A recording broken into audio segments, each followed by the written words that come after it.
vamos a tener una clasificación, ¿ya?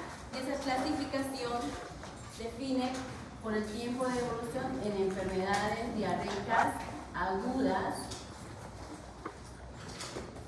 y enfermedades diarreicas persistentes y crónicas. Agudas, cuando hablamos de agudas, si es en relación al tiempo, son esas enfermedades diarreicas que duran menos de 14 días, ¿ya? Menor a 14 días. Generalmente a veces no sobrepasan los primeros 7 días, ¿ya? Y entre las persistentes tenemos esas que duran menos de 28 días o 4 semanas, ¿ya? Y estas son las que duran más de 30 días o más de un mes, las crónicas. Entre las agudas son las más frecuentes, por lo tanto ese va a ser el tema que vamos a llevar. Claro que sí.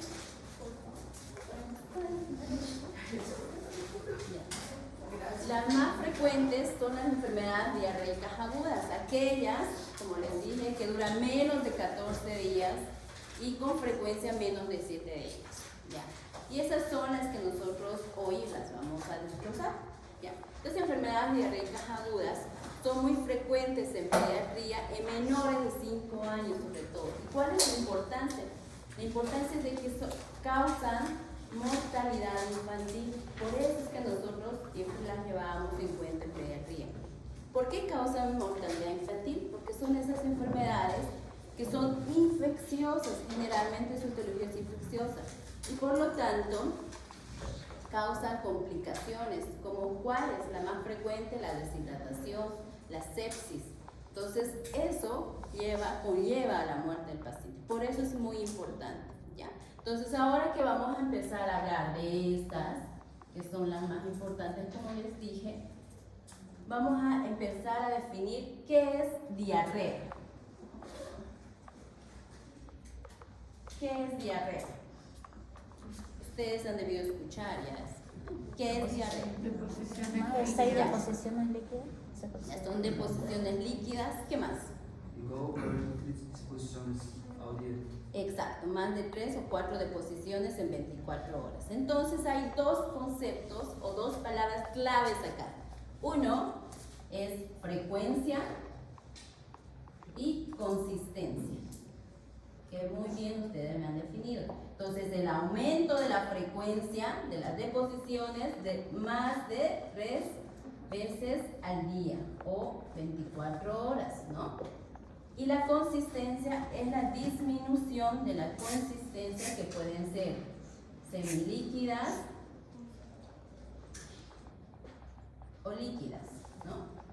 Entonces, esas son las palabras claves. Si yo les pregunto definición de diarrea, tiene que haber estas dos cosas: aumento de la frecuencia, disminución de la consistencia. ¿En cuánto tiempo aumenta? 3 o más veces en 24 horas. Y disminución de la consistencia, que pueden ser líquidas o semilíquidas, ¿no? Doctora, ahí a la persistente dice menor a 28 días. Menor a 28 días, de 14 o de 15 a 28 días. Hasta 28 días. Menos de 14 días la aguda, la persistencia de 15 a 28 días, o de 2 semanas a 4 semanas, y más de 4 semanas o más de un mes o 30 días, las crónicas, ¿ya? Esa clasificación también la tienen que saber, porque la etiología, el tratamiento, todo es muy diferente entre esas, ¿ya? Ok. Entonces, en cuanto a las diarreas, hay ciertas particularidades. Por ejemplo, en un recién nacido, ¿cuánto es lo normal de evacuaciones en los recién nacidos? 2 veces al día. No. ¿Cuántos? Recién nacido. Por ejemplo, si la mamá viene un recién nacido, tiene 2 días de vida y dice: doctora, mi bebé está haciendo 5 veces al día. ¿Cómo está haciendo? ¿Es semilíquida? ¿Parece amarillito? ¿Es diarrea? No. ¿Por qué no? Porque está tomando puro líquido, pura leche. Porque en el recién nacido, las evacuaciones, lo normal es que tome teta y haga su evacuación. Entonces se alimenta y evacúa, se alimenta y evacúa. Eso es lo normal. Por eso muchas veces los recién nacidos los tratan de forma errónea, porque creen que está con diarrea porque tiene más de 3 veces al día. Pero ese niño puede hacer de 5 o 6 veces al día. Pero eso es un recién nacido. Si yo les digo, un lactante menor de 10 meses de edad y tiene 4 evacuaciones o 5 evacuaciones en el día de consistencia semilíquida, ¿eso es una diarrea o no lo es? ¿Sí o no? De 10 sí. 10 meses de edad. Sí. Sí, porque ya tiene ablactación, exacto, tiene ablactación, su alimentación ya no es exclusiva con leche, entonces ya obviamente hace 1 o 2 veces al día, es su hábito, o sea, de catarsis, ¿no? Entonces ya en ese caso ya estamos hablando de enfermedad diarreica aguda, ¿ok?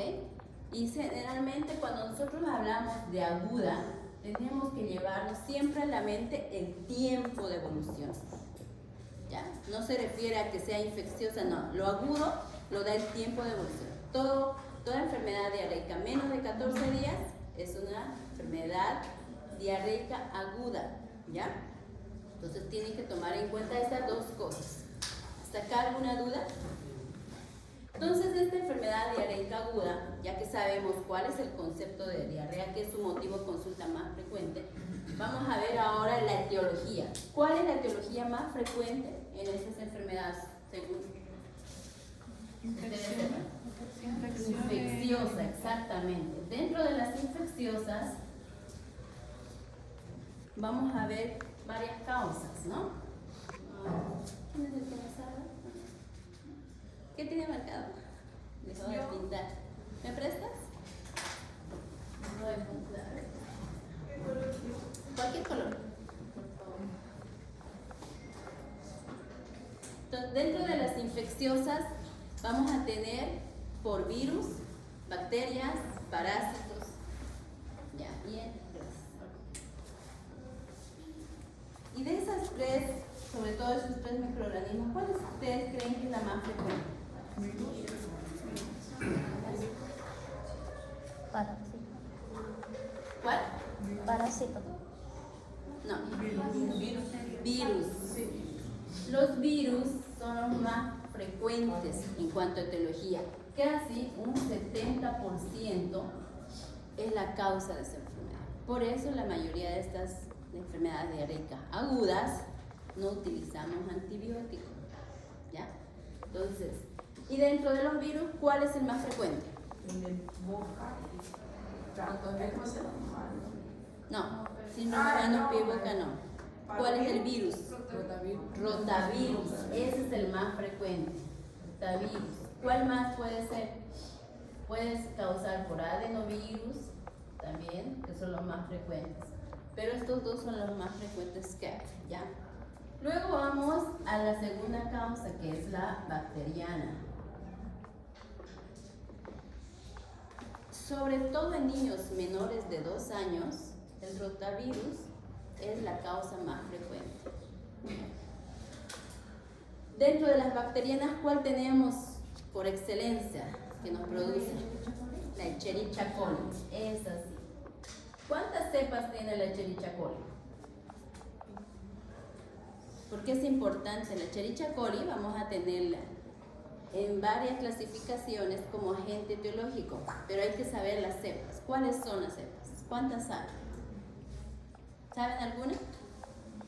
Enterotoxigénica, enteroinvasiva, la Escherichia coli patógena y la Escherichia coli no toxigénica. ¿Ya? Entonces, esas son muy importantes porque vamos a ver que 2 de ellas producen una diarrea invasiva, que es disentérica, y otra solamente una acuosa, que no es disentérica. ¿Ya? Aparte de la Escherichia coli, ¿cuál es más? Salmonella. ¿Cuál más? Chilena. Okay. Ya. ¿Alguna más? Campylobacter jejuni, que es uno de los frecuentes igual. ¿Ya?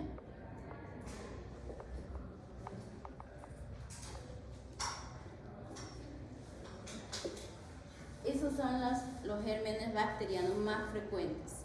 ¿En qué tipo de edad es más frecuente? Generalmente en niños mayores de 2 años, 5 años.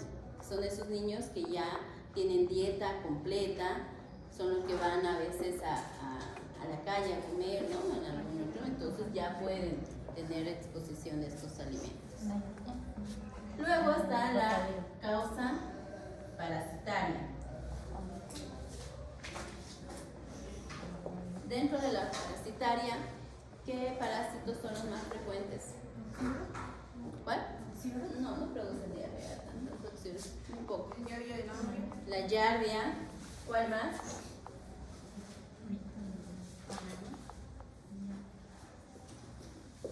¿Cuál?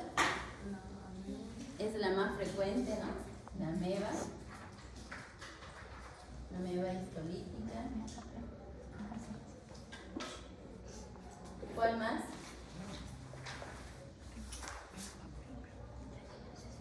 ¿Cuál más puede producir? Que produce incluso prolapso rectal. Ustedes lo van a ver cuando hagan su trabajo de investigación, el grupo que les tocó. Trichuris techura. ¿Ya? Trichuris techura.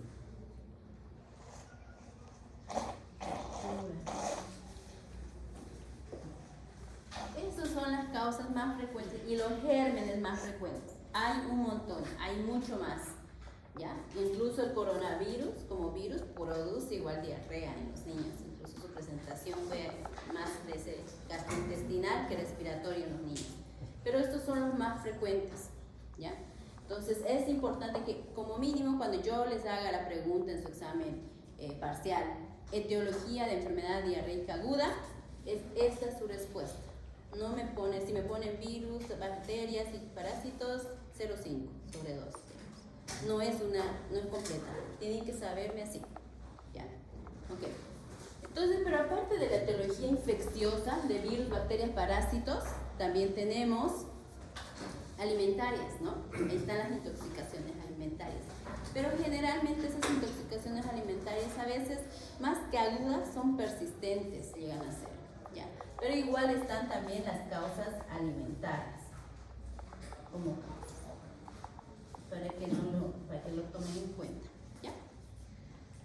Entonces, vamos a la clasificación de diarrea aguda. ¿Puedo borrar? Sí, ¿no? Ya. ¿Qué clasificación ustedes conocen de enfermedad diarreica aguda? Esta enfermedad diarreica aguda la podemos clasificar por la presentación clínica, que puede ser en acuosa y disentérica. La acuosa se va a caracterizar por ser una diarrea ¿de qué tipo? Ya líquida, puede ser líquida, semilíquida, pero ¿qué no tiene? Que tiene la disentérica. Exactamente. La característica principal es que es sin sangre. Y esta, la disentérica, su característica principal para poder determinar es que es con la presencia de sangre. Puede haber moco, no, igual, pero que tiene que haber estrías de sangre, ya sea macroscópico o microscópico, ¿no? Pero tiene que haber la presencia de sangre.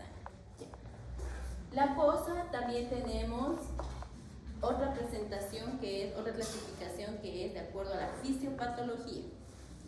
Podemos tener por fisiopatología qué tipo de diarreas.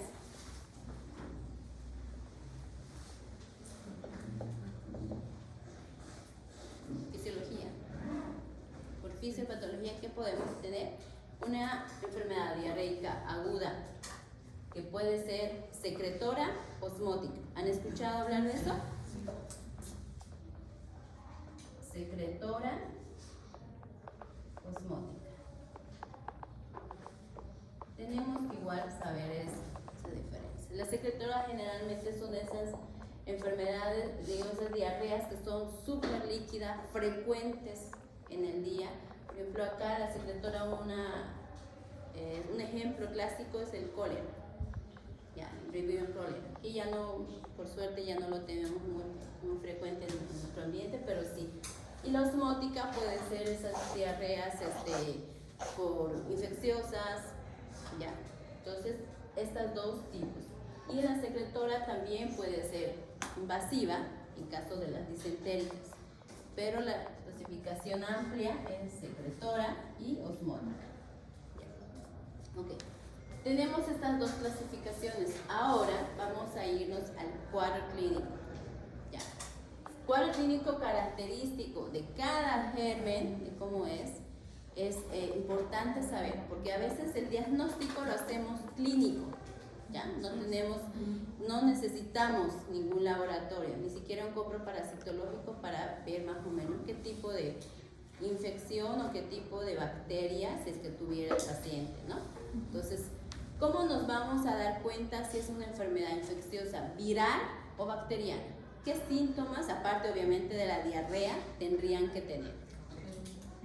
La bacteriana presenta fiebre. Exactamente, entonces vamos a hacer una diferencia en características clínicas de una EDA bacteriana y una EDA viral, ¿no?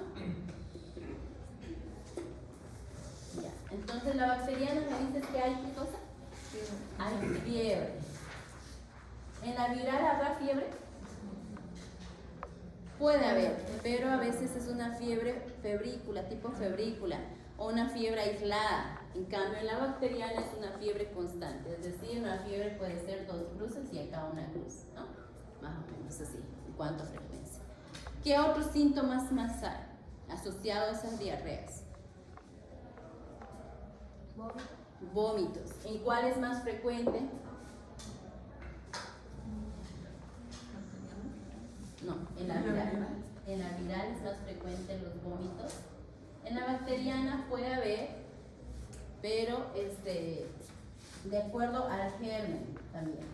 Por ejemplo, en las intoxicaciones alimentarias sí hay, o si no en Shigella, ¿ya?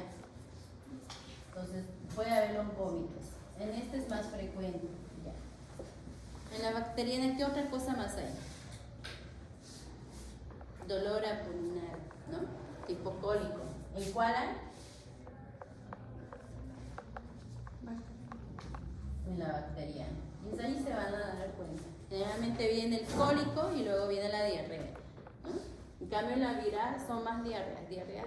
El dolor abdominal muy difuso e inespecífico. Muchas veces no lo hay. Entonces es más en la bacteriana. ¿Qué otras cosas más? ¿Cómo es el aspecto del niño en las bacterianas y cómo es en la viral? Ustedes se van a dar cuenta ahí, desde que lo ven al bebé. Es más séptico, ¿no? Más tóxico el aspecto del bebé acá. Aspecto séptico. Y acá en la viral, en cambio, no es más, su complicación más frecuente, ¿cuál sería de la viral? Más la deshidratación. Acá, deshidratación.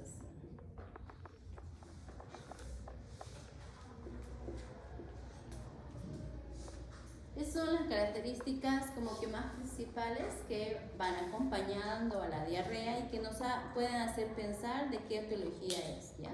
Obviamente eso es una sospecha clínica, ¿no? No es el 100%, pero en las características clínicas es casi, ustedes toman en cuenta todos estos aspectos, es casi 100% que coincide con a veces con un coprofutivo, con un parasitológico.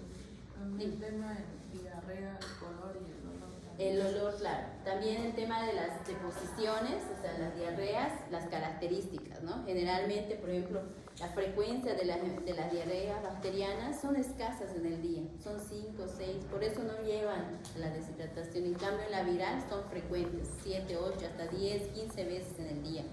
Entonces, son diferencias clínicas ahí, ¿ya? Y obviamente el color, generalmente las bacterianas a veces son fétidas.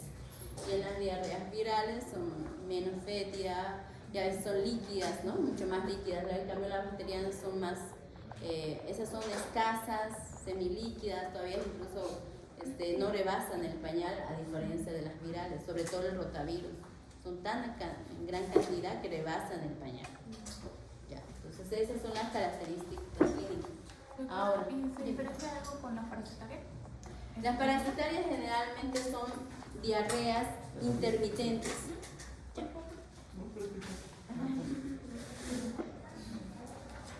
Las parasitarias, ¿cuáles son sus características principales? Que son diarreas intermitentes, autolimitadas.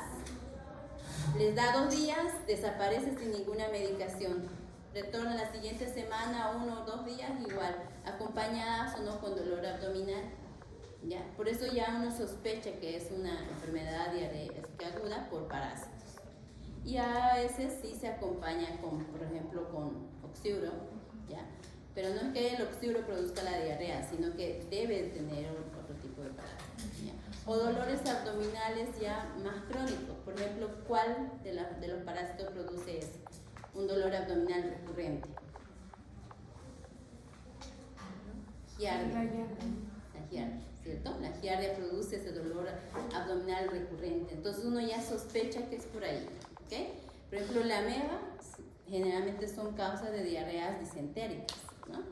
Entonces puede producir que una diarrea disentérica que no tenga fiebre, que no tenga vómitos ni dolor abdominal así intenso, ya es más parasitaria que bacteriana, ¿no?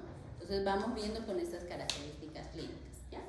Entonces ahora que ya sabemos, si se dan cuenta hasta el momento, tenemos ya solo con ver las características, los síntomas asociados, ya sabemos qué tipo de enfermedad diarreica es. Entonces, de acuerdo a esto, nosotros podemos hacer un tratamiento, ¿no?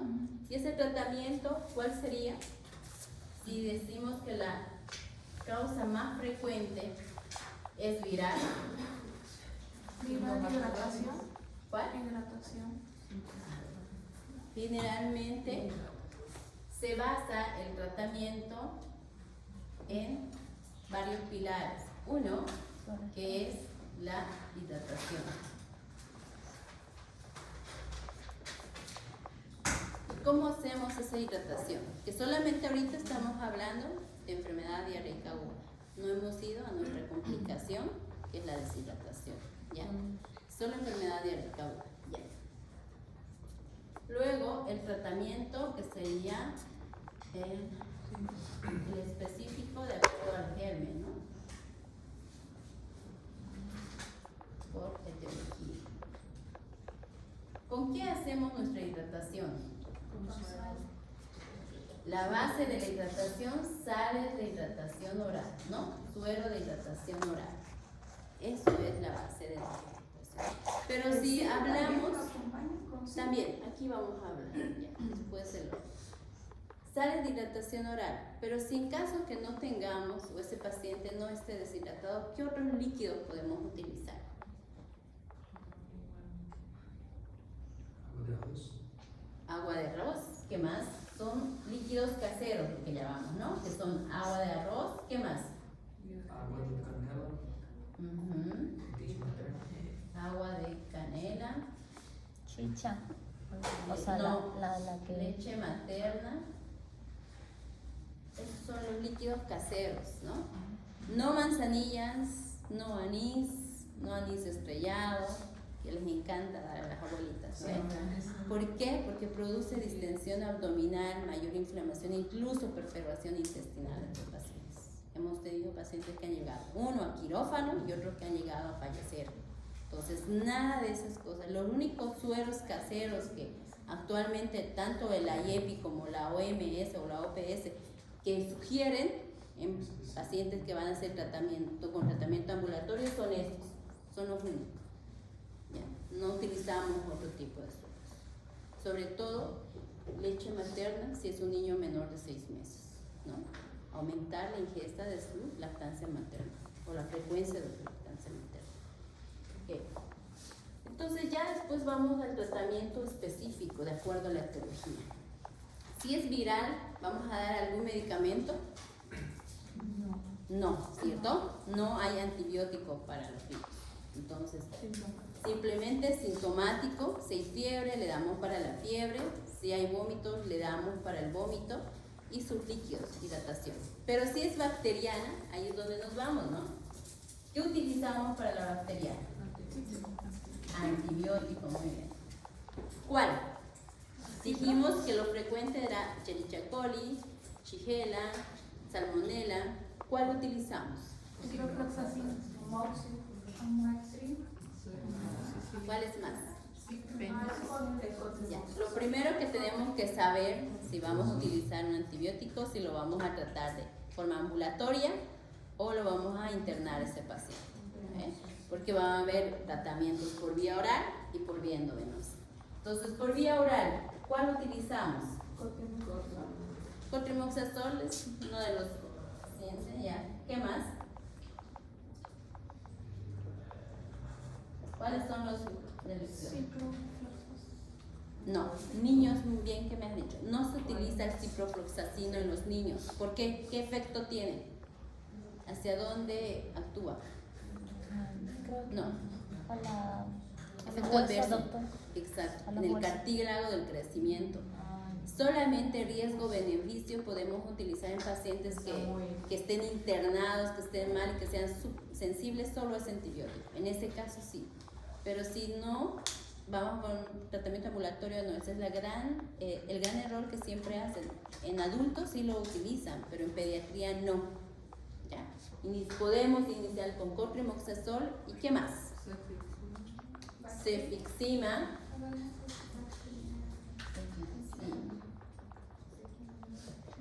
El Bactrin, el Bacterol, el Bacticel, todos son cotrimoxazol, sulfametaxazol. ¿Ya? Todos son nombres comerciales y este es el nombre genérico. ¿Okay?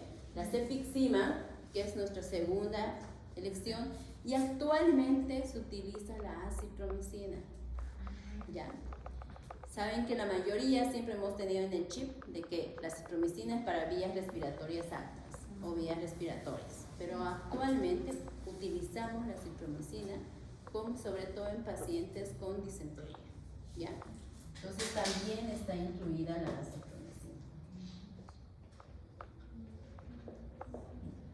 Dosis del cotrimoxazol.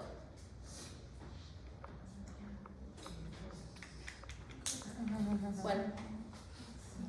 De 25 a 35 miligramos por kilo por día cada 12 horas. Cefixima, ya les había dicho la clase pasada. ¿Cuánto era la dosis de cefixima? 8 miligramos, exactamente, 8 miligramos kilo día cada 24 horas, ¿no? Actualmente, la verdad, en la práctica utilizamos más la cefixima porque se ha hecho tan resistente el uso del cotrimoxazol, porque toda mamá que tiene diarrea a la farmacia a comprar cotrimoxazol. Bacticel, Bacterol, el Bactitrin, cualquier cotrimoxazol lo compra. Entonces, generalmente nosotros cuando nos llegan a consulta, a veces ya llegan utilizando cotrimoxazol. Entonces, ¿a dónde llegamos? Es la cefixima. Ese es ahorita nuestro gol estándar para poder, sobre todo en las bacterianas o disentéricas. La citromicina dosis 10 miligramos kilo día cada 24 horas, ¿no? Por 3 a 5 días, por 7 días y por 7 días el cotricefi 7 días. El cotrimoxazol cada 12 horas. Cada 12 horas. ¿Ya? Esto es en cuanto a la bacteriana. Ahora, si fuera parasitaria, ¿cuáles dijimos que eran los gérmenes más frecuentes? Por ejemplo, si estamos sospechando una giardia, ¿qué medicamento le damos?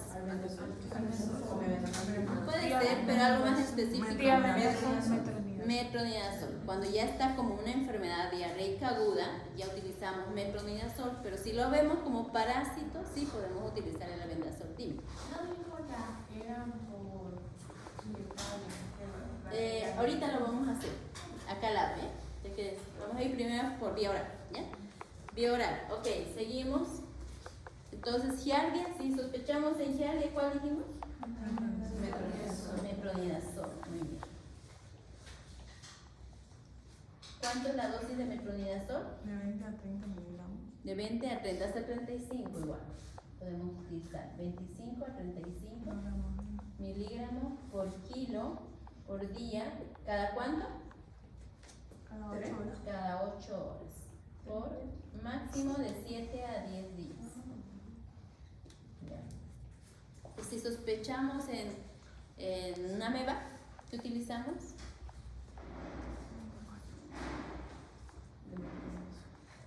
El metronidazol. También el metronidazol en las amebas. ¿Ya? También utilizamos el metronidazol. ¿Okay? Y acá presumamos en las parasitarias lo que más se utiliza es, para que no se confundan acá, va a ser metronidazol. ¿Ya? Ahora, todo esto es en ese tratamiento ambulatorio por vía oral, ¿no? Paciente que no está deshidratado, que no está complicado, que lo vamos a mandar para la casa.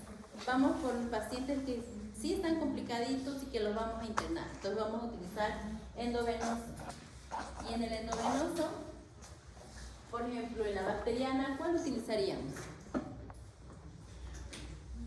Un medicamento que ya les di la semana pasada, si mal no recuerdo. En vez de la cefixima o el copromoxazol, ¿cuál utilizamos? Endovenoso. Si es una bacteriana sin sangre, generalmente utilizamos la cefotaxima. ¿Ya? Cefotaxima. ¿Cuánto es la dosis de cefotaxima? De 100 a 150. 100 a 150 miligramos por kilo por día. Y se da cada 6 horas. ¿Ya? Pero por ejemplo, si nosotros tenemos una enfermedad diarreica aguda disentérica, ya de entrada dice eritrocitos más de 100 por campo, o son muy evidentes, la mamá dice son coágulos de sangre, ya no comenzamos con la cefotaxima, empezamos con la ceftriaxona, ya directamente. ¿Cuánto es la dosis de la ceftriaxona? De 50 a 100. De 50 a 80 generalmente tratamos de utilizar. En el paciente neurológico sí utilizamos de 50 a 80 miligramos por kilo por día. ¿Y se da cada cuánto? Cada 24 Cada horas. 12 o cada 24 horas. Ese es endovenoso. Claro, endovenoso. Estamos hablando ya de un paciente que va a ingresar por una enfermedad diarreica aguda, puede ser bacteriana, que va a necesitar antibiótico endovenoso.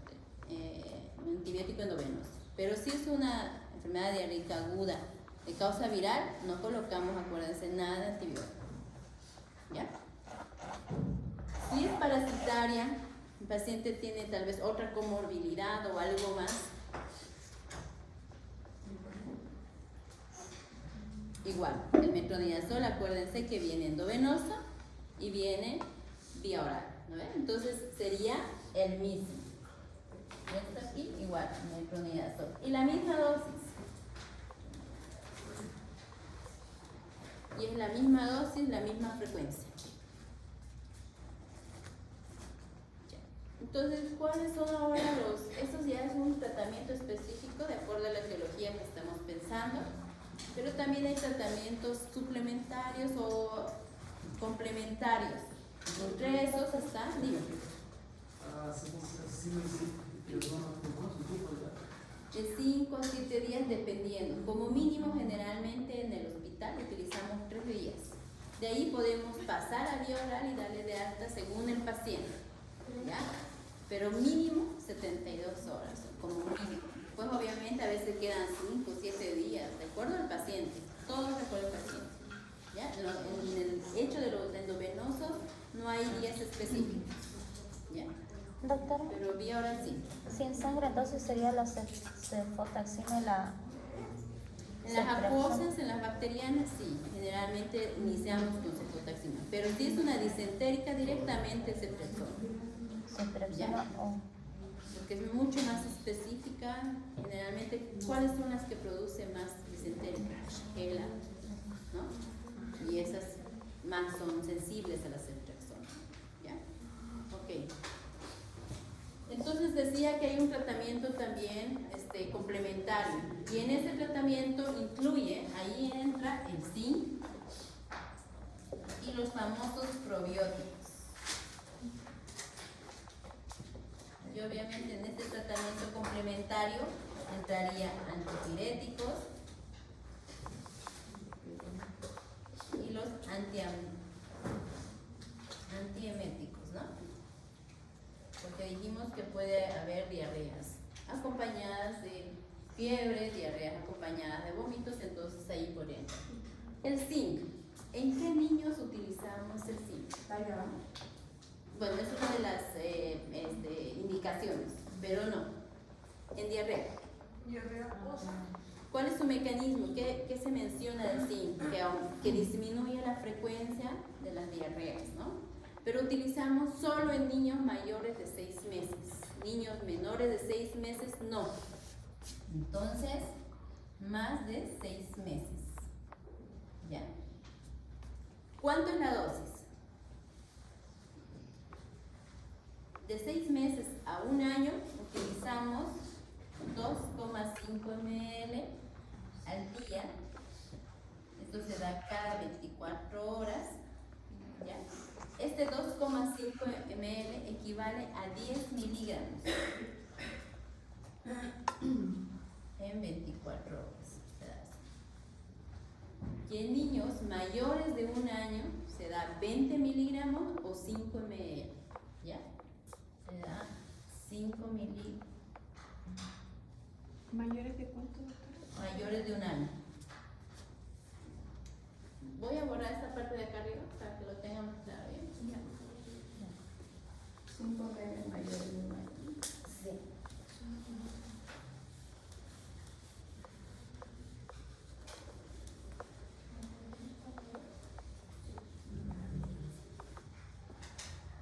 El medicamento que estamos hablando ahorita, zinc. De 6 meses a 1 año damos 2,5 ml, que en realidad es 10 miligramos, porque los jarabes vienen de 20 miligramos en 5 ml. Esa es su presentación. Entonces, esto damos cada 24 horas. Si fuera mayor de 1 año, damos 5 ml, que es igual a 20 miligramos, igual lo damos cada 24 horas. Ya. Eso es la dosis que utilizamos. Todo niño que, obviamente no son niños que no estén vomitando, ¿no? O cuando ya toleren la vía oral se inicia esto. No de entrada, si es que el paciente no lo tolera. Ahora, el otro tratamiento que les había mencionado son los probióticos. ¿Qué probióticos conocen ustedes? ¿Han escuchado algunos? Siempre nos da diarrea alguna vez. ¿Cuál? Multiflora, Florestol, enterogermina, probiótico. Hay un sinfín de probióticos. ¿Ya? Generalmente los probióticos igual tratamos de utilizar en niños ya mayores de 2 o 3 meses. Recién nacidos o niños pequeños, los probióticos, hay probióticos específicos para esa edad que generalmente utilizamos más por otro tipo de indicaciones, no por una enfermedad diarrea. Entonces, los probióticos acá lo utilizamos cada 12 o 24 horas. No les voy a colocar acá la cantidad de probióticos que hay, ¿ya? Entonces, solo que ustedes sí tienen que saber qué hay de probióticos. Hablamos de los antipiréticos. ¿Cuáles conocemos? Dipirona, paracetamol. Entonces, dependiendo si vamos a tratar un paciente ambulatorio o internado, utilizamos vía oral o vía endovenosa. Si es vía oral, ¿cuál utilizamos? Que hemos hablado la semana pasada. Paracetamol, ¿no? ¿Cuánto es la dosis de paracetamol? De 10 a 20 miligramos kilo dosis, ¿no? Cada 6, cada 8 horas, dependiendo del paciente. Y si fuera un antiemético, antiemético, no protector gástrico, antiemético, ¿cuál sería? Entonces ustedes ya saben cuáles son los antipiréticos. En cuanto al antiemético, ¿cuál? Ondansetron. ¿Por qué no la metoclopramida?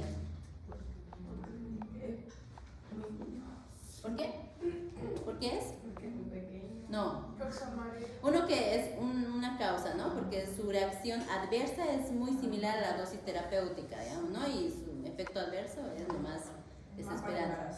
Exacto, pero ¿por qué? Otra cosa, ¿cuál es el efecto que hace, el mecanismo de acción de la metoclopramida? ¿Qué es? Procinética, ¿no ve? Aumenta el peristaltismo. Si estamos con enfermedad diarreica aguda, vamos a aumentar las deposiciones. Entonces, por esa razón no utilizamos metoclopramida en este caso. También.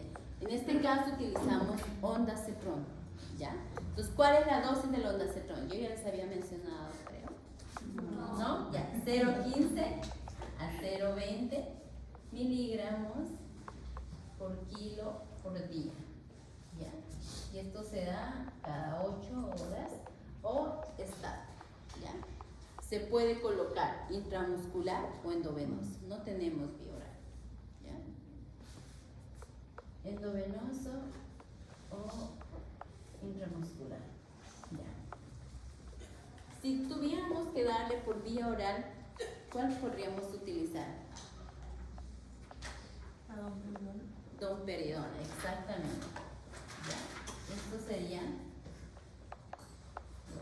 si fuera por vía oral, si tendríamos que utilizar, pero es un vómito ocasional que ha tenido y no necesitamos, digamos, inyectarlo, pero podemos darle por vía oral la domperidona.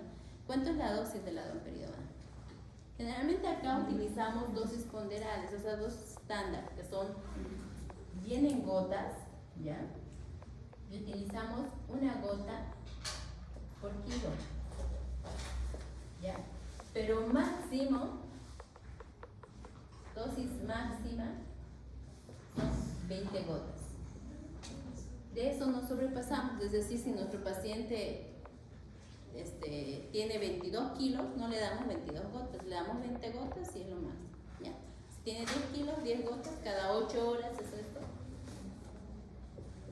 o por razón necesaria, ¿ya? Es decir, si tiene una sola vez le dio y no volvió a vomitar, suficiente con eso, ¿ya?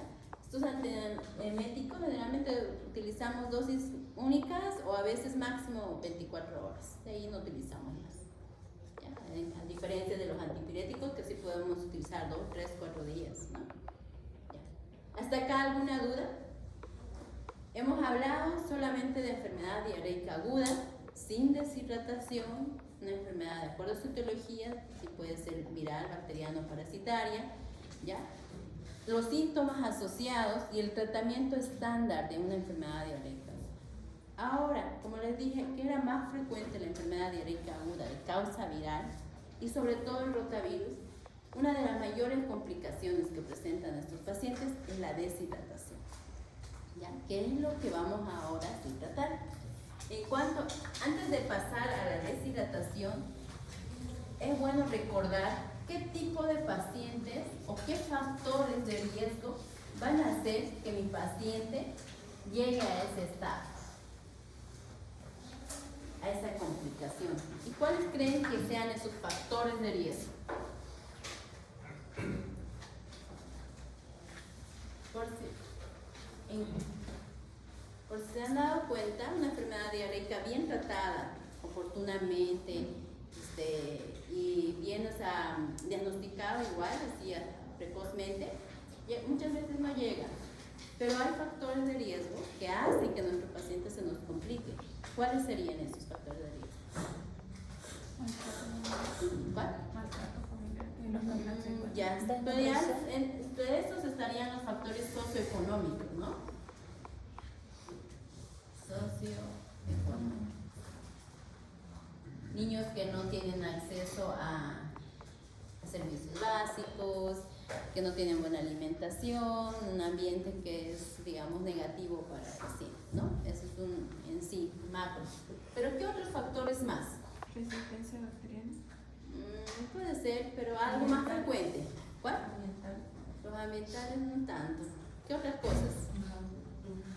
Niños que tengan comorbilidades. ¿Qué tipo de comorbilidades? ¿Qué significa comorbilidad?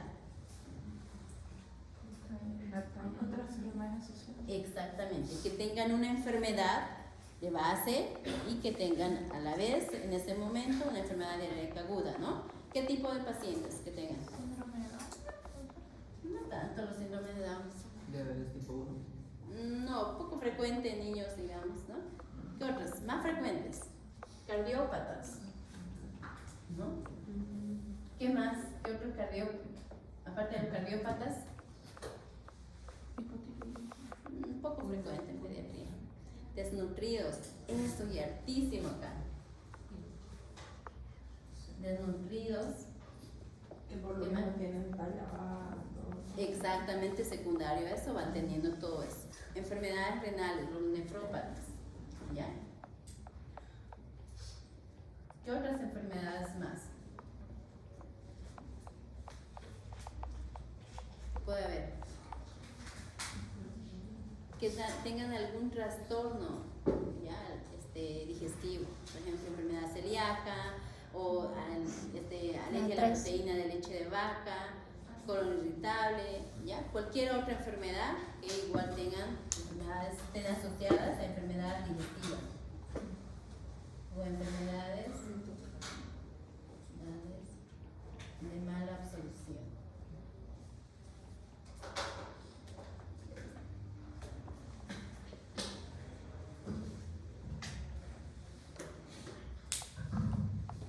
Esos son los niños que en realidad, y obviamente acá también la edad. Entre la edad, ¿qué niños están mucho más susceptibles a complicarse que otros niños? ¿Qué edad creen ustedes? Menores de un año. Son mucho más sensibles a complicarse. Por eso son a veces los niños que fallecen. Y dentro de otros factores, uno muy importante, que me estaba olvidando, la inmunización. ¿Ya? Exactamente. Inmunización incompleta, que es otro de los factores que nos hace, si bien les dije que la causa más frecuente era el rotavirus, y dentro del esquema de vacunación nosotros tenemos la antirotavírica, ¿cierto? Entonces pacientes que no tengan esa inmunización son los más susceptibles a complicarse. Entonces son de manera general los factores de riesgo más importantes.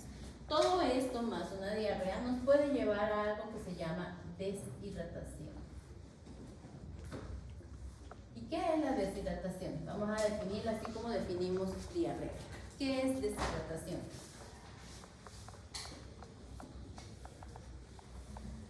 ¿Es la pérdida de qué? Ya, es una pérdida de agua y electrolitos, ¿no? Secundaria a varias cosas, pero sobre todo en este caso serían las pérdidas por diarrea o vómitos, ¿no? Entonces, dos cosas. Una, pérdida de agua y electrolitos.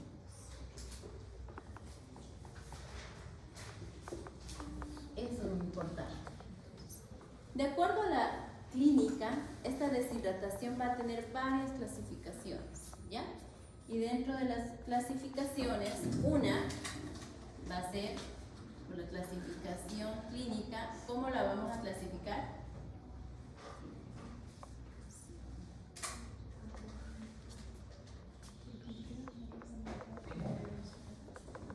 La OMS la clasifica de forma internacional como deshidratación leve, moderada y severa, ¿cierto? Entonces acá vamos a ver, leve, moderada y severa. Muy bien. ¿Qué parámetros clínicos vamos a tomar en cuenta para nosotros determinar si esta deshidratación es leve, moderada y severa? ¿Qué parámetros? Cantidad. Signos y signos. ¿Cuál? Cantidad no. Para acá, para que nunca se olviden, siempre, no soy buena dibujando, pero se van a imaginar siempre un muñeco. Siempre. Y vamos a comenzar de la cabeza hasta los pies. ¿Qué parámetros hay en la cabeza? Eso lo hemos hecho en la práctica. Fontanela. Primero, cabeza, podemos hacer la fontanela anterior. Ya. Piel, mucosas. ¿Qué más? Ojos. Oído oral. Ya. Mucosa oral. Podemos utilizar. ¿Qué más? No se entera. ¿Qué más? Estamos en cabeza, bajamos a cuello, no hay nada en la parte tórax. Está neurológico.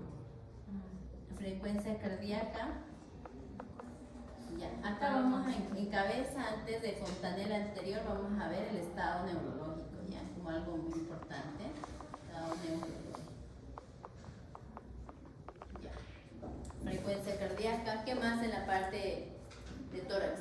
Frecuencia respiratoria. ¿Qué más? Seguimos bajando en abdomen, extremidades que podemos evaluar. El pliegue, ¿no? Signo del pliegue.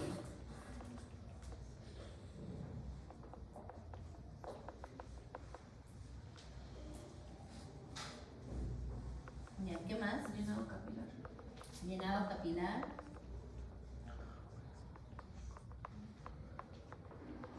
¿Qué más? Y estamos en extremidades. ¿Qué más medimos en extremidades? Llenado capilar, signo de pliegue, ¿qué más? ¿Cuál? La presión, ¿no? Presión arterial. Ya. Presión arterial. ¿Qué más?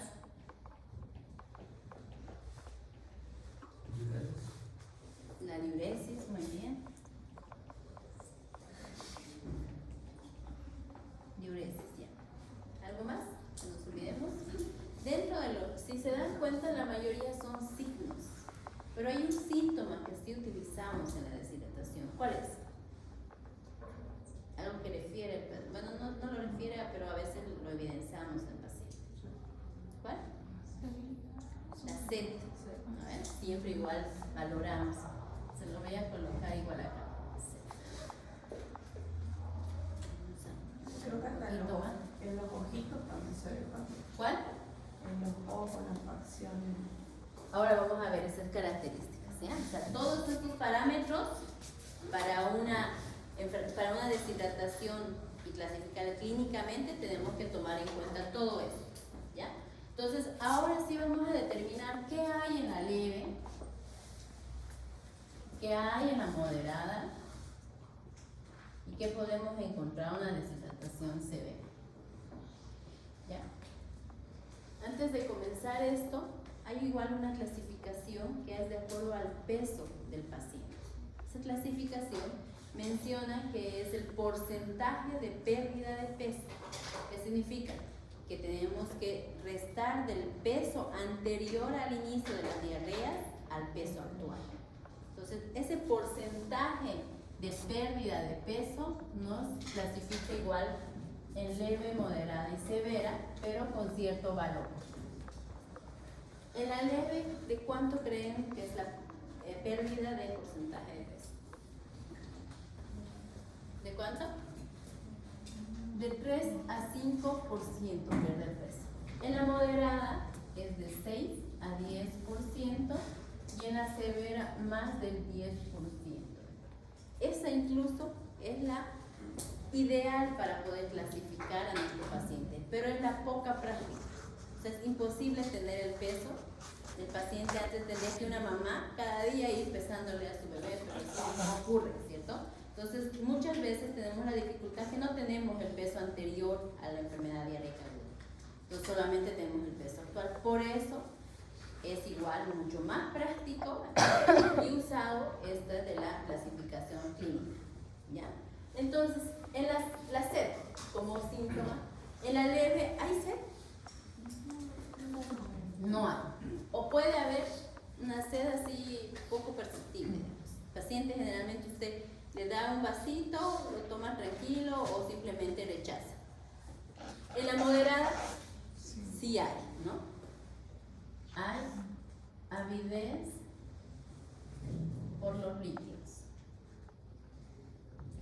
¿Qué significa eso? El niño está llorando todo, le muestra un vaso de agua o le da una botella y él lo agarra, lo quiere tomar, aunque esté con ganas de vomitar, pero lo quiere tomar. Pero en la severa, ¿qué ocurre? Sí hay sed, hay mayor cantidad de sed, pero el niño no hace esa avidez, a diferencia. Intenta tomar, pero es, como ya vamos a ver en el estado neurológico, cómo va a estar ese niño. Pero sí puede haber igual sed, ¿ya?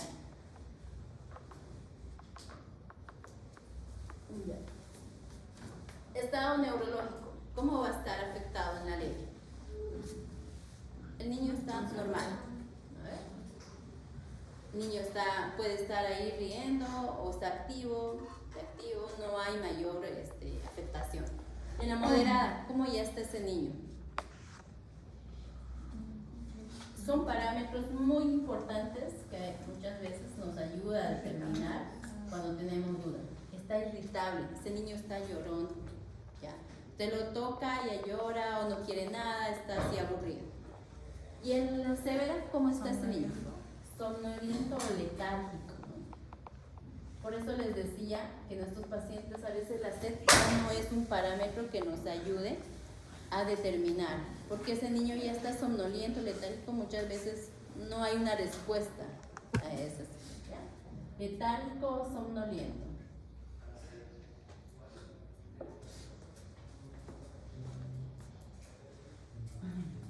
Ya. Está fontanela anterior. ¿En qué pacientes vamos a determinar o vamos a evaluar fontanela anterior? ¿Qué? Menores de 18 meses, ¿no? Menores de 18 meses, porque a esta edad ya se cierra la fontanela, ¿no? Entonces, ¿cómo va a estar en la leve? Normal, no hay afectación. En la moderada, deprimida.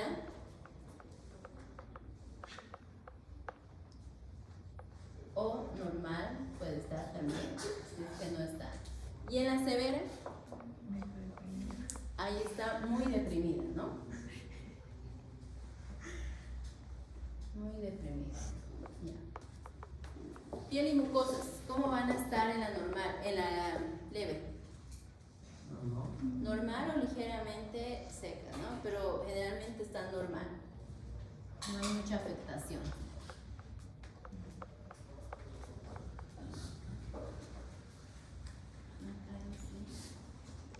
Ya. Piel y mucosas, normal. En la moderada, ya. Poco deshidratada, poco seca, poco deshidratada, semi-hidratada, todo, ¿no?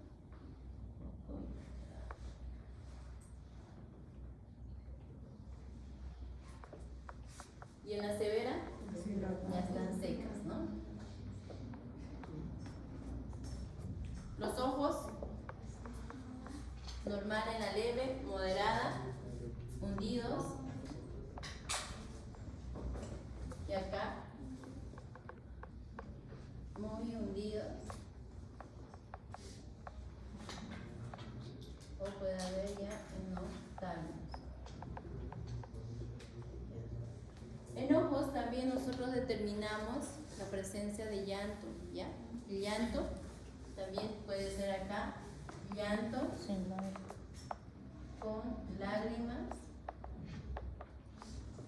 pero en la severa ya es un llanto sin lágrimas, sin lágrimas. Ya. Ahora, en mucosa oral, en la leve va a estar normal, pero en la moderada, ¿cómo van a ser las características? ¿Qué va a haber en la moderada? Igual, labios, pueden ser, o mucosa oral.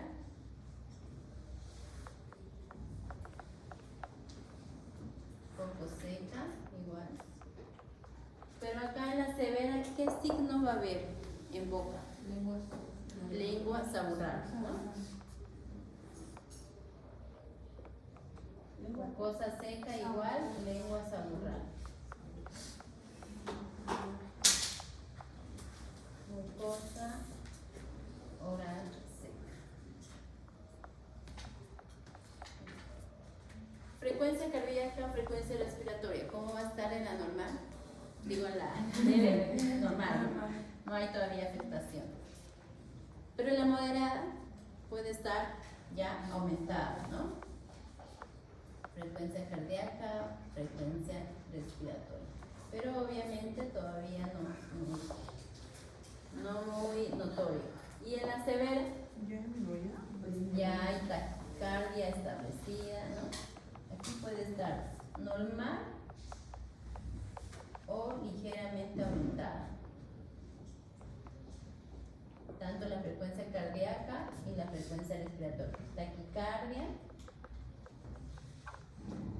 taquipnea.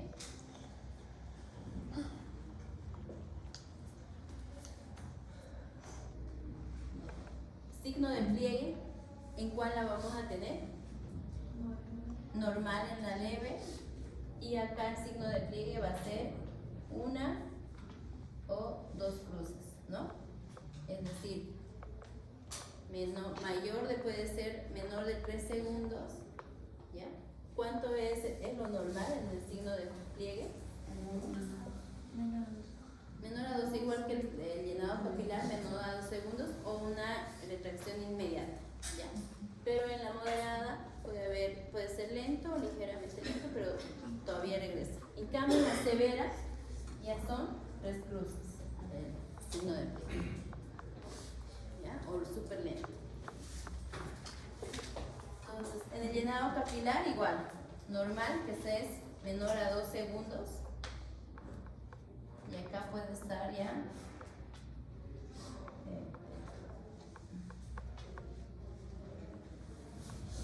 ligeramente lento. Y acá ya está mayor a 3 segundos. Más de 3 segundos, llenado capilar. ¿Ya?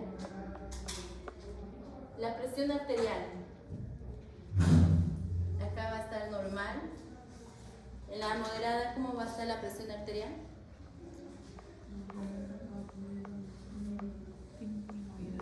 Disminuida, no. Normal. Acuérdense que la presión arterial son los síntomas o los signos precoces de shock, ¿no? Entonces, en la severa, sí, recién ahí. Ahí puede haber hipotensión. Sobre todo, incluso a veces, todavía si es una severa sin shock, sin signos de shock, no hay hipotensión, está normal. ¿Ya? Entonces hay que ver. ¿Y la diuresis? Normal en la leve y en la moderada. En la moderada también está normal. ¿Ya? En la severa sí puede haber oliguria o anuria. ¿Ya? Entonces acá por último, oliguria o anuria.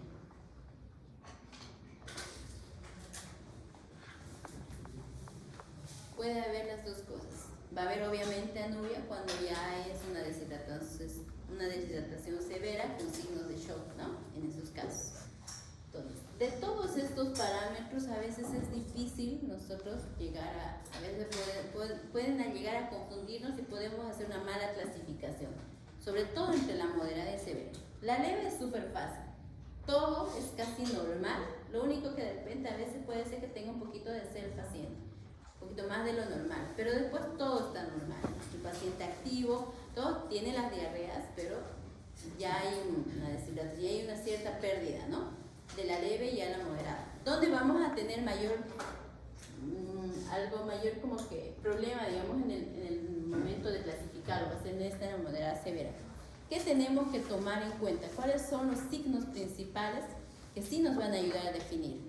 Uno, sobre todo, el estado neurológico del paciente. Uno, después, la presencia del signo de pliegue. Eso igual es otro parámetro que vamos a poder definir. Y obviamente, acá, piel y mucosas también es otro parámetro que también nos va a ayudar a definir. Para ver si estamos hablando de una moderada o una severa. Esas 3 cosas son las que nos ayudan, son puntos claves para poderlo clasificar. Por ejemplo, si yo les doy un cuadro clínico que sea un paciente que tenga estado letárgico somnoliento, pero está la piel y mucosa están un poco secas, les puedo decir, a veces mucosa oral igual, sin todavía signos de lengua asegural, pero por el hecho de que ya está somnoliento letárgico, ya no es una deshidratación moderada, sino es una severa. ¿Ya? Son parámetros principales que siempre tenemos que tomar en cuenta. Acuérdense que en la clínica o en la práctica, el paciente no es como de libro, no es esa clasificación estricta que nos dan, sino son combinaciones muchas veces, y cada paciente es diferente, pero son síntomas importantes que ustedes tienen que tomar en cuenta en el momento de clasificar. ¿Ya? Ahora, ¿cuáles son los signos precoces de shock? Que también tenemos que saber, porque cuando vayamos a hacer el tratamiento de esta deshidratación, nosotros tenemos que clasificar esta severa en severa con signos de shock y sin signos de shock. ¿Cuáles serían esos signos precoces de shock que tendríamos que valorar en nuestro paciente? ¿Cuál? La taquicardia no tanto, si se ve acá puede estar igual aumentada y no es tanto. Hipotensión. Acá, ¿no? En la presión arterial. ¿Y cuál más? La diuresis es más prolongada, no podemos definir tanto en el momento. El estado neurológico va a estar igual letárgico en una sin signos de shock, ¿no? ¿Qué más? No, tampoco. ¿Qué hay cuando hay hipotensión, cómo se vuelven las extremidades? Hay frialdad, ¿no ven? Hay frialdad y llenado capilar. El llenado capilar es otro, llenado capilar, es otro signo de shock. Y acá nos faltó también definir los pulsos. Pulsos periféricos, igual se hacen débiles, a veces ausentes incluso. Esos son signos precoces de shock. Hipotensión, extremidades frías, llenado capilar lento y también el hecho de que los pulsos periféricos muchas veces se hacen súper débiles o ausentes, ¿no? Entonces eso nos va a determinar que nuestro paciente, porque obviamente va a haber taquicardia, una taquicardia compensatoria, ya si hace bradicardia ya va a estar así como que en paro, ¿no? Nuestro paciente, entonces no esperemos eso no es un signo precoz de shock.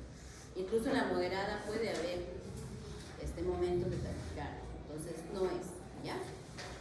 Una vez que ya tenemos con todos estos parámetros clasificado nuestro estado de hidratación de nuestro paciente, entonces tenemos que ya saber el tratamiento de todo esto.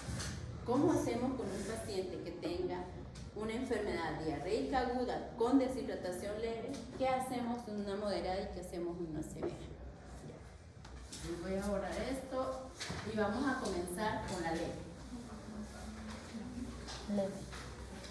Doctora, hay antes que lo dice moderada, en el segundo que dice avidez. Avidez por los líquidos, es decir que le encanta, como que solicita líquido. Tú le muestras y inmediatamente lo quiere tomar.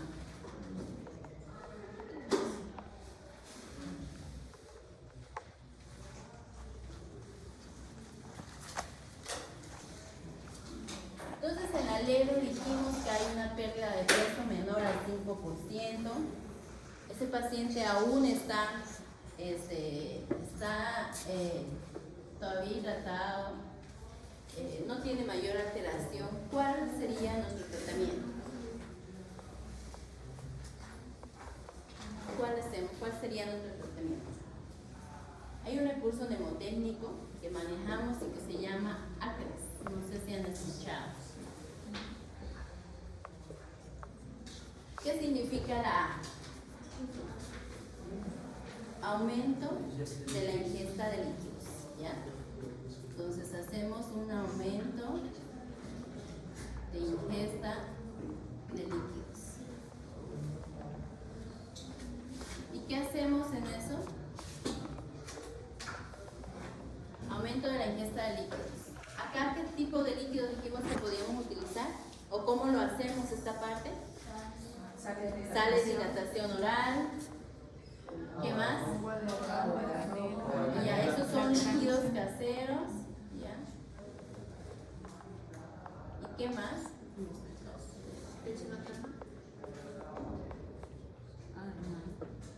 Leche materna. Ya. Y mantenemos su dieta, ¿no? ¿Qué significa? Que ese niño menor de 6 meses, si solamente tiene leche materna, no la suspendan. Más bien dígale a la mamá que le dé con mayor frecuencia. A eso se llama aumento de la ingesta de líquidos. Si es un niño mayor de 6 meses que ya tiene alimentación complementaria, ¿qué hacemos? Le empezamos a dar, aparte de la leche materna que debe recibir, le damos líquidos caseros, agüita de arroz, agüita de canela, le vamos dando y sales de hidratación oral. ¿Y qué hacemos? Que su dieta, porque le dice la mamá, le dejo de comer porque ella piensa que dejándole de dar alimentos no va a hacer diarrea. Y es todo lo contrario, se nos complica peor. Mantenga su dieta, pero obviamente una dieta que sea líquida y blanca, ¿no? Porque no le va a dar un pollo frito o cosas así que a veces le dan. Y en los líquidos caseros, ¿qué siempre la mamá le pregunta? ¿Le puedo dar power? Es la gran pregunta que todos. ¿Le podemos dar power? No. ¿Por qué? Son desniveles. Necesitamos sodio, no es por eso. ¿Qué tiene el power que no tiene? Son azúcares carbonatadas. Nos aumenta la frecuencia. Pero la mamá tiene la loca idea que siempre, todas le dan power. ¿No quieres suero? Le dan power. O cualquier otra bebida energizante. Bien adultos. ¿Ya? No es, exacto, no es lo ideal, o sea, sí lo hacen, pero no es lo ideal. Y fisiopatológicamente se explica el por qué no lo hacemos. Y es por los azúcares carbonatados que tienen. Antes escuchaba yo de la Sprite, en adultos. Coca-Cola, todo, no. Pero ¿cómo No te le vas a da. hidratar algo que es más azúcar que agua? Claro, antes lo hacía. De Sprite, Sprite. Pero no, ¿ya? Entonces todo eso es importante acá, porque esta deshidratación leve, ¿dónde la vamos a tratar? En casa, ¿no ves? Es una de las cosas. La deshidratación leve va a ser vía oral, va a ser tratamiento en casa, es decir, ambulatorio, una de las características. No necesitamos, entonces va a ser la que va a ser tratante, digamos, va a ser la mamá o el familiar que está con el paciente, ¿no? Entonces, por lo tanto, tiene que ir ese familiar o esa mamá bien clara de lo que va a hacer en casa, porque si usted no lo explica bien, este paciente va a volver con su deshidratación moderada o severa. ¿Ya? Entonces, leche materna no se suspende, dijimos, ¿no? Se mantiene en todo el momento. Dieta líquida, nada de cosas fritas, con mucha grasa, nada de esas cosas se puede consumir. Que muchas veces pregunta la mamá. Ahora la C.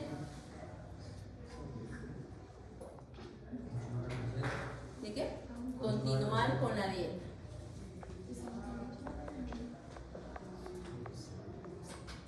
Que acá nos adelantamos, pero es con esta dieta blanca líquida, que es la misma. Se mantiene, no se quita la alimentación. ¿Ya? La R. Recomendar signos de alarma. ¿Cuáles serían nuestros signos de alarma que nosotros tenemos que decirle a la mamá?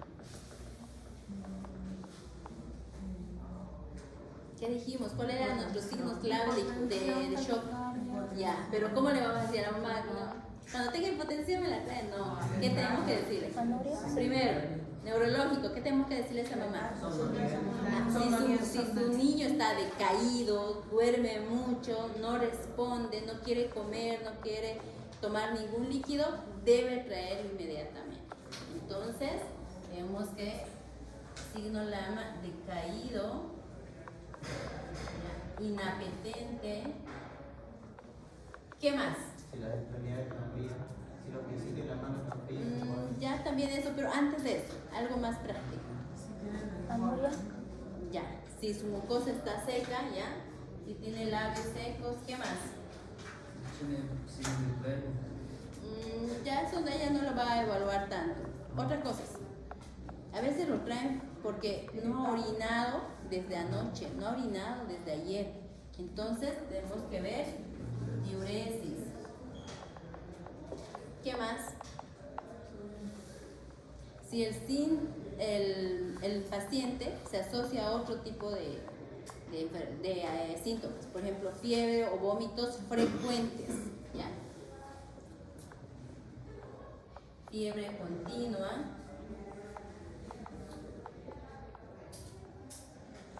vómitos igual continuos, todos esos síntomas, ¿ya?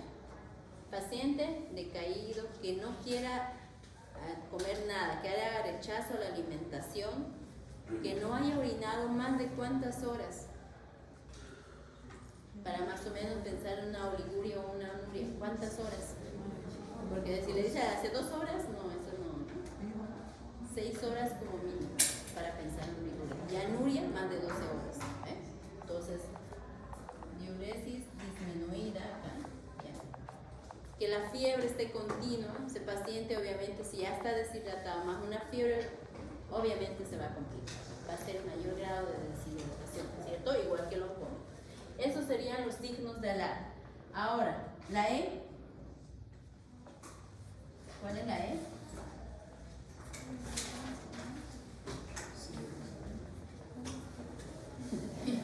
¿Cuál es la E? Consumar uso de sales. Esto de acá, en la R no solamente viene recomendar signos de alarma, también viene reposición de los líquidos o de las pérdidas, que más o menos viene asociado con la E, que es reposición, esta igual así, reposición de pérdidas. Obviamente con eso es estimular este aumento de ingesta de líquidos. Pero esto de acá generalmente se hace ¿con qué? Con sales de hidratación oral. Acá te habla directamente sales de hidratación oral. Ya no te dice como acá líquidos caseros y todas esas cosas, ¿no? No, ni la ingesta ni la dieta, no. Líquidos, sales de hidratación oral. Y en esa pérdida o en esa reposición de pérdidas, por cada diarrea, ¿cuánto tendríamos que dar?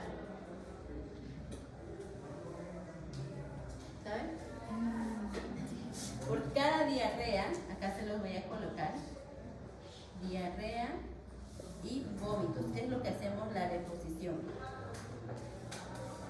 La diarrea generalmente vamos a hacer de 50 a 100 ml de sales de hidratación oral.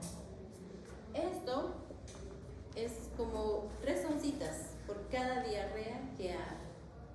¿Ya? No es por kilo de peso, nada. Es o un vaso, en algunos libros lo ponen así, media taza o una taza de sales de hidratación oral, así le ponen. Que equivale de 50 a 100 ml de sales de hidratación por cada diarrea que presente su paciente. No estamos hablando aún de peso. ¿Y qué le dice de los vómitos? De 30 a 50 ml igual de sales de hidratación oral, que los 30 ml, si ustedes recuerdan, equivale a una onza.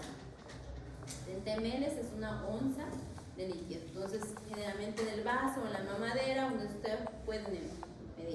Entonces, esto es reposición de líquidos. ¿Ya?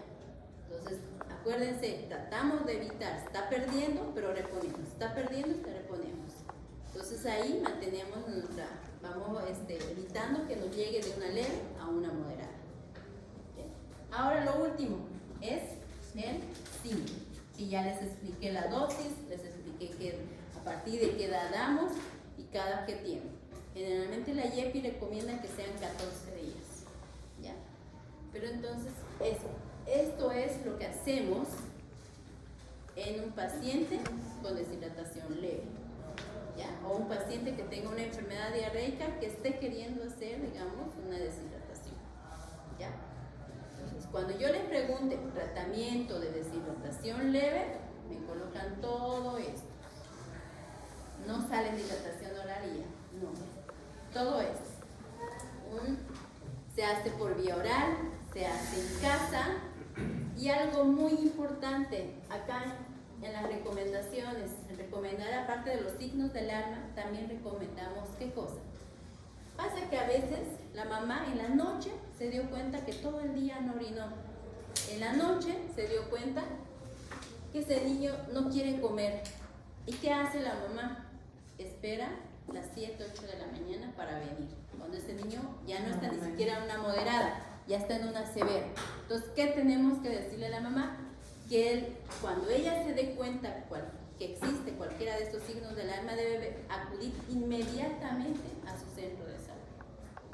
Porque en deshidratación, 1 o 2 horas de evolución pueden ser claves para ese niño. Se complique o fallezca. ¿Ya? Entonces, por eso es importante. Un niño ustedes lo van a ver en la práctica, cuando ya hagan su internado. De menores de 1 año se deshidratan rapidísimo. Ustedes lo ven bien hoy, regresan a su turno al día siguiente, a veces ya falleció. ¿Por qué? Porque ese niño a veces no se llega.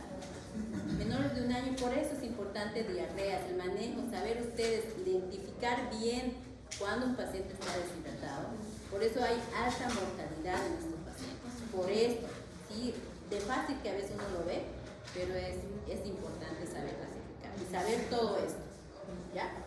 Entonces, esto es recomendar acudir inmediatamente al paciente, ¿ya? Al centro de salud con todos estos signos.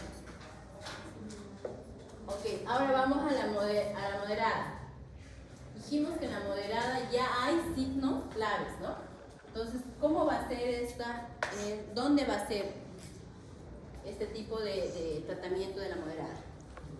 Ya va a ser intra-hospitalario o con personal médico, ¿no? Todavía va a ser por vía oral, no estamos todavía tratando, ¿ya? Pero acá va a ser una exclusividad que esa vía oral va a ser con sales de hidratación oral. No hay otra opción, no hay agua de arroz, no hay otra cosa.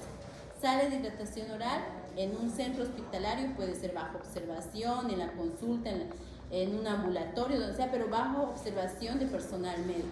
En un primer nivel se puede hacer, se hace perfectamente ahí. ¿Ya? Si ustedes lo hacen de manera adecuada, van a ver que acá no llegan a la severa. Entonces, acá, si hacemos con sales de hidratación oral, dijimos que hay una pérdida del 6 al 10%. ¿Cuánto de líquido creen que vamos a calcular? Porque aquí ya no vamos a reponer pérdidas. Acá ya hay una deshidratación y hay una pérdida mayor a 5%. ¿Y cuánto de líquido colocamos? ¿O cuánto de líquido lo vamos a dar a la mamá? Le vamos a decir que la mamá le dé al paciente. ¿Cuánto? ¿Recuerdan o no? Ya. Es de 50 a 100 ml por kilo en 4 horas. Esta es la clave que tenemos que saber para saber qué cantidad vamos a darle a nuestro paciente. ¿Ya? Por ejemplo, ¿por qué es de 50 a 100? Porque si se dan cuenta, esto más o menos coincide con esta pérdida de 6 a 10%. Entonces, dependiendo del paciente, nosotros podemos calcularles si quieren a 50, a 60, 70 o a 100. Un ejemplo les voy a dar como un paciente de 10 kilos. El ejemplo. Peso 10 kilos. Lo calculemos a 100. ¿Cuánto le tocaría? 1000. ¿Cuánto? 1000. Entonces hacemos acá 100 ml, pesa 10 kilos mi paciente, y eso si lo calculo me va a dar 1000 ml que tengo que darle en 4 horas. Pero ¿cómo le voy a decir yo a la mamá, o cómo yo le voy a mandar a la mamá, o le voy a indicar a la mamá que esos 1000 ml se lo dé en 4 horas? ¿Cómo podemos hacerlo de manera práctica? ¿Cómo se les ocurre? Un vaso Por cada vasito, pero ¿cómo calculamos ese vasito? ¿Qué cantidad le vamos a dar? Cada hora, Un ya, vaso cada después, hora. ¿qué más? Algo práctico, porque ahora nos va a tocar 1000, pero si nuestro paciente pesara, póngale 8 kilos, nos va a tocar 800 ml en 4 horas, ¿no? Dependiendo de eso. ¿Cómo hacemos entonces en este caso? Estos 1000 los dividimos en las 4 horas para darle una cantidad cada hora. ¿Cuánto sería? 250 ml hora en este paciente, ¿no? Pero 250 es un vaso grande, si se da.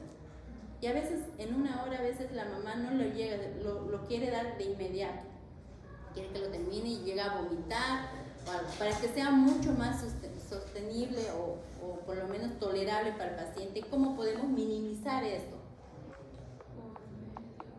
Cada 15 minutos o cada media hora, ¿no? Si lo vamos a hacer cada 15 minutos, ¿por cuánto tendríamos que dividir eso? Por 4. 250 por 4, ¿cuánto es? 62.5 ml cada 15 minutos. Entonces, mucho más fácil si se dan cuenta. Esos 62 ml a veces la mamá no nos va a comprender en ml. ¿Cómo sería más práctico? Les dije que una onza era igual a 30 ml. Entonces, aquí en 60, más o menos tendría que haber 2 onzas. Y toda mamá tiene su mamadera. Si no tiene su mamadera, en su vasito, 2 onzas cada 15 minutos. Esto tenemos que hacerlo en un primer nivel. ¿Qué pasa? No lo hacemos. A la mamá simplemente le dice, sales de hidratación, déselo, sales de hidratación oral. La mamá retorna a su casa, el niño no tolera, no lo hace, y ya desde aquí de la leve o de la moderada, nos llega directamente a un segundo nivel, una severa, con signos de shock muchas veces, como le dije, y el paciente y a veces con un pronóstico malo. ¿Vale? Es tan fácil a veces saber esto, y la mayoría de ustedes van a ir a su provincia y van a ver que sus médicos generales no saben esto. Y esto es lo que tenemos que poner en práctica. ¿Ya? ¿Vieron qué fácil? Solamente es saberse esto. Y cuando ustedes, yo les pido igual plan B, me tienen que colocar esto, no el ejemplo, solamente que se hace la reposición por vía oral, se hace de manera intrahospitalaria, es decir, con un personal de salud, con sales de hidratación oral de 50 a 100 ml por kilo en 4 horas. Y obviamente nosotros hay que ir reevaluando, ¿no? En este caso, a las 4 horas de lo que ya ha consumido tenemos que reevaluar. Ver si ese paciente ya resolvió su deshidratación y pasamos a un plan A, o si ese paciente no toleró, tal vez fue nuestra hidratación fallida, puede que ese niño haya pasado una severa, ¿no? Entonces ya tenemos que reevaluar. Pero ¿qué pasa si ese paciente no tolera vía oral? La OMS o en el IEPI nos mencionan que debemos utilizar la sonda orogástrica. Pero realmente en la parte práctica no lo utilizamos. Ningún niño a veces se deja meter la sonda y a veces incluso no tenemos la sonda orogástrica. Pero sí se puede utilizar. Y esta misma cantidad lo administramos, pero a través de la sonda orogástrica. Hasta acá vieron que nosotros no llegamos a utilizar nada endovenoso. Es todo por vía oral o sonda orogástrica. Y en caso de que tuviera vómitos, de repente ahí utilizamos nuestro antiemético que habíamos dicho, ¿ya? Le colocamos ondansetron, esperamos 15-20 minutos y de ahí iniciamos nuestra rehidratación. Pero este paciente nos falló todo, o directamente tal vez no lo hicimos bien, no lo calculamos bien, entonces se fue a una severa. En la severa ya vamos a tener una con signos de shock y sin signos de shock.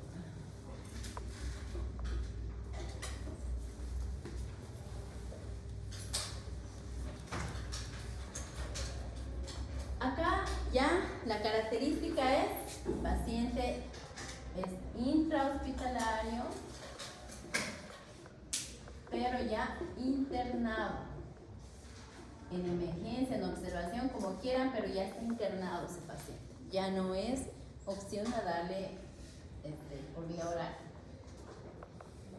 El tratamiento es endovenoso directamente. ¿Y qué utilizamos de líquidos? ¿Qué utilizamos? ¿Qué líquidos? Los cristaloides, ¿cierto? Dentro de los cristaloides utilizamos soluciones cristaloides. ¿Y dentro de ellos cuáles tenemos? Solución fisiológica 0,9%. ¿Y cuál más? Ringer lactato. ¿Por qué no la dextrosa? La dextrosa no. Porque no Es igual, imagínense la hiperglicemia que podríamos producir también. Y aparte con estos pacientes con signos de deshidratación severa, ya vamos a tener daño neurológico. Acuérdense, ese paciente está somnoliento, está letal. Puede secundario a los trastornos hidroelectrolíticos, nos puede hacer edema cerebral. Le damos dextrosa y peor todavía, hacemos, ¿no? Mayor complicación. Ringer lactato, en caso de que no haya, podemos utilizar igual a normal. Pero el de elección es el Ringer lactato. Ese es el de elección. ¿Por qué? Porque contiene potasio, contiene también sodio y también tiene ya obviamente la solución. Pero si no tenemos en la práctica médica, ¿qué es lo que habitualmente hay en todos los centros de salud fisiológicos? ¿No? Esto sí no, es imposible que no haya. Entonces, ¿cómo calculamos? Si es con signos de shock, hacemos las famosas cargas hídricas o también las llaman fases hídricas, ¿ya? O bolos, que también nos los llaman, ¿no? ¿Ya cómo calculamos? Calculamos a 20 ml por kilo, puede ser de 30 minutos a 1 hora, ¿no? Esto es la primera hora, la segunda hora igual a 20 ml por kilo y la tercera hora igual 20 ml por kilo. Ya. ¿Por qué le pongo de 30 minutos a 1 hora?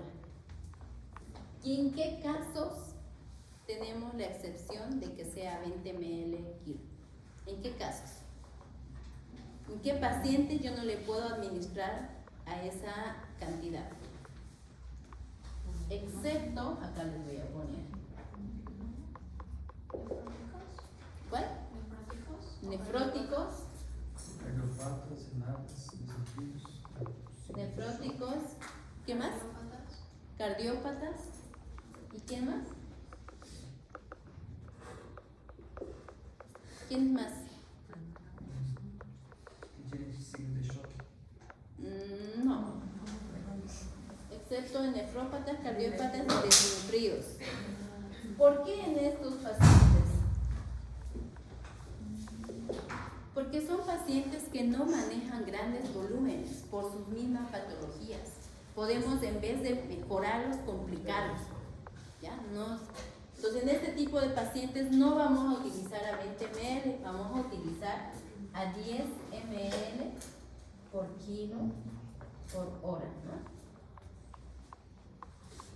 No solamente en estos pacientes hay que ver la cantidad, sino también el tiempo. Es decir, si en un paciente normal sin ninguna comorbilidad yo le voy a colocar los 20 ml kilo en 30 minutos, en estos pacientes tengo que hacer en el doble de tiempo, es decir, en 1 hora. Por eso les puse esa cantidad. ¿Ya? Muchas veces estos pacientes, si los tratamos precozmente, como les mencionaba, no llegamos a la tercera hora. La primera hora ya a veces resuelven. Este niño que estaba dormidito empieza a despertar, empieza a pedir, empieza a hablar. O a veces podemos llegar hasta una segunda hora. Pero es raro el paciente que llega a una tercera hora y hay que pensar. Si nosotros hemos pasado 3 bolos y ese paciente no ha reaccionado, empiezan a correr. Ese paciente tiene algo más. Puede ser un shock séptico o puede estar de repente con alguna comorbilidad asociada que no la estamos detectando. Entonces es raro. Generalmente entre la primera y segunda hora ya nuestro paciente resuelve. ¿Okay? Ahora, en la que no tiene signos de shock, ¿cómo hacemos? ¿cuál es el esquema que utilizamos? ¿Han escuchado alguna vez? El esquema te dice que debes utilizar 100 ml por kilo, ¿ya? Puede ser en 3 o 6 horas, dependiendo a la edad del paciente. Si es menor de 1 año, va a ser en 6 horas, y si es mayor de 1 año, en 3 horas. ¿Por qué? Por lo mismo, nos dije, son grandes volúmenes que nuestros pacientes muchas veces no van a poder manejar. Entonces, si es niño pequeñito, es en más tiempo. Si es niño grande, es decir, mayor de 1 año, en menos tiempo podemos colocarlo, ¿ya? Pero ¿cómo vamos a distribuir esto? Porque no le vamos a colocar, imagínense, colocarle en 1 hora 1000 ml, es más de su volemia, ¿no? De sus pacientitos.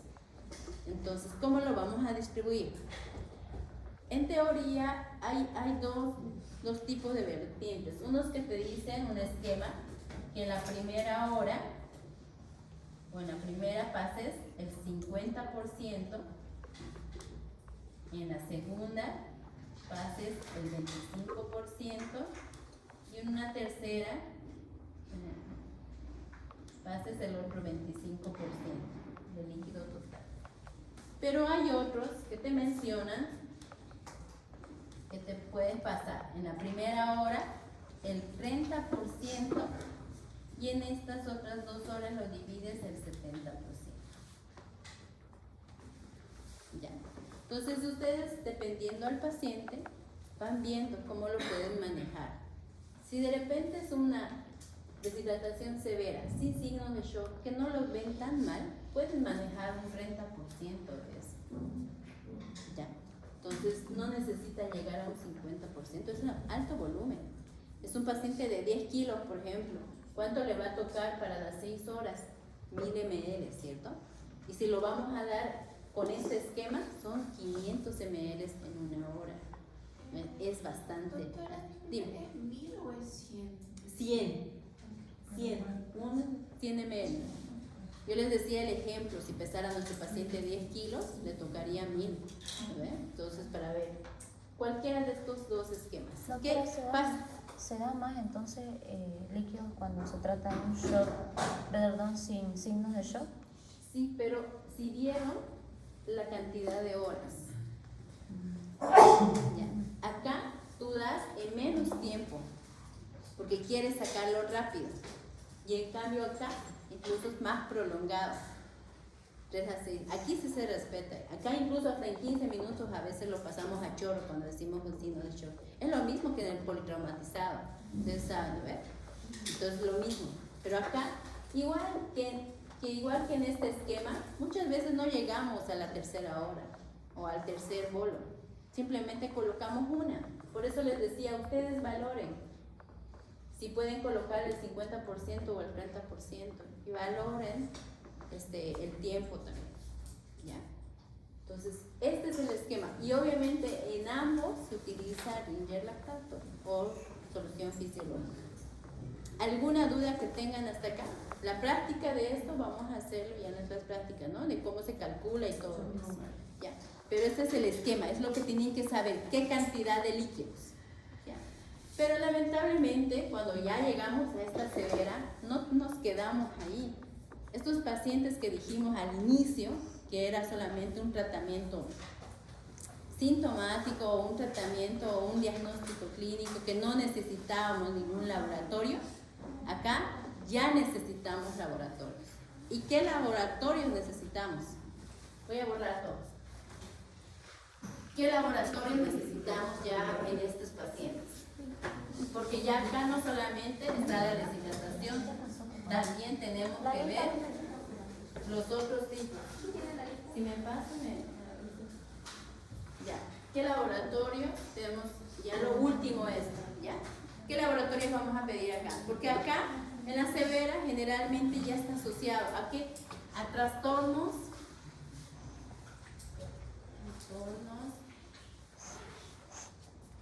electrolíticos y ácido base. Estos ya son manejos más ya de cuidados intermedios y cuidados intensivos, no se los voy a dar. Pero por lo menos los electrolíticos tienen que saberlos identificar. ¿Cuáles son esos? ¿Cuáles son los más frecuentes? ¿Qué electrolitos se nos afecta más en vómitos y diarreas? Sodio y potasio, ¿cierto? Entonces, por lo tanto, los laboratorios que vamos a pedir ya son hematológicos, ya pueden pedir ahí un moco fecal, un moco cultivo, un ego, y dentro de la hematología, hemograma completo y química, ionograma, una gasometría arterial, todas esas cosas ya lo pueden solicitar. ¿Ya? Pero de esos trastornos vamos a ver dos fundamentalmente, que puede ser del sodio y del potasio. ¿Cuánto es el valor normal del sodio y del potasio? Porque eso es lo primero que tenemos que saber para saber si qué tipo. Sodio, ¿cuánto? 135 a 145, muy bien. ¿Y potasio? 3,5 a 4,5, ¿no?